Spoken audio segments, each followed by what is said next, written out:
Eh bien, en fait, quand on a un antécédent familial de dépression, donc quand nos parents ont fait une dépression, on a 2 à 3 fois plus de risques de présenter une dépression.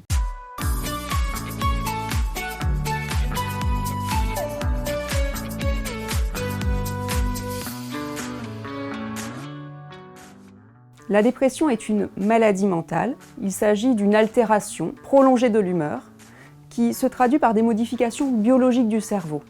Cette pathologie engendre une rupture négative avec le fonctionnement habituel de la personne. Alors j'aimerais préciser ce que n'est pas la dépression. 3 confusions fréquentes. 1. La dépression n'est pas l'émotion de tristesse. La tristesse est un vécu normal, se manifestant sous forme d'une vague temporaire de sensations désagréables qui surgit lorsque l'on vit une situation comme étant une perte pour nous.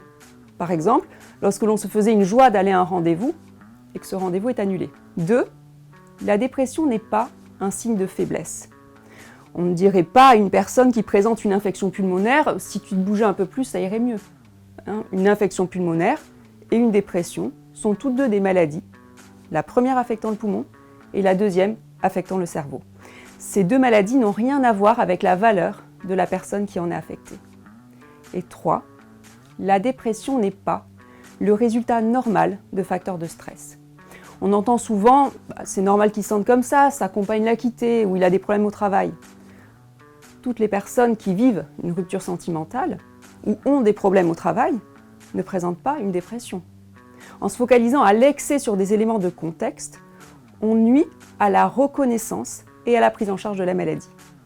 Et par extension, on contribue à invalider le vécu des personnes qui traversent une dépression sans facteur de stress identifiable. Sous-entendu, tu n'as pas de raison de te sentir comme ça.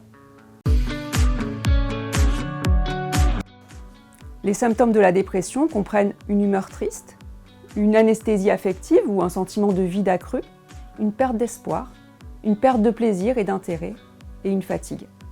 Il sera souvent difficile pour la personne de se concentrer, par exemple pour lire un livre, suivre un film ou une conversation.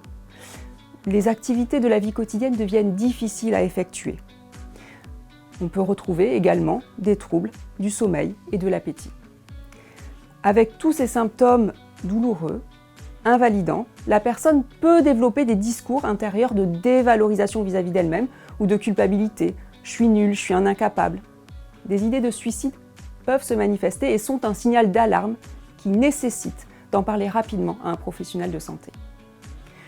Le diagnostic de dépression repose sur la présence de plusieurs symptômes pendant une durée prolongée d'au moins 2 semaines et une altération du fonctionnement habituel de la personne.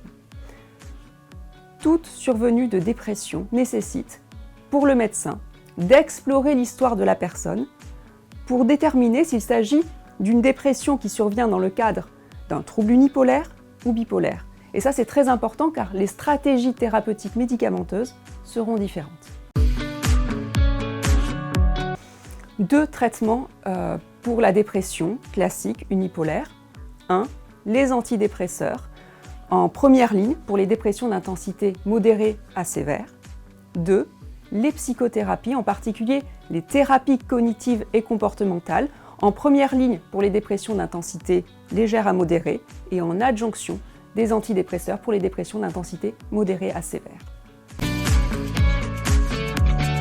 Alors, la dépression naît de l'interaction entre une vulnérabilité génétique et des facteurs de stress récents, comme une perte d'emploi, un divorce, mais aussi plus précoces, comme des traumatismes survenus au cours de l'enfance.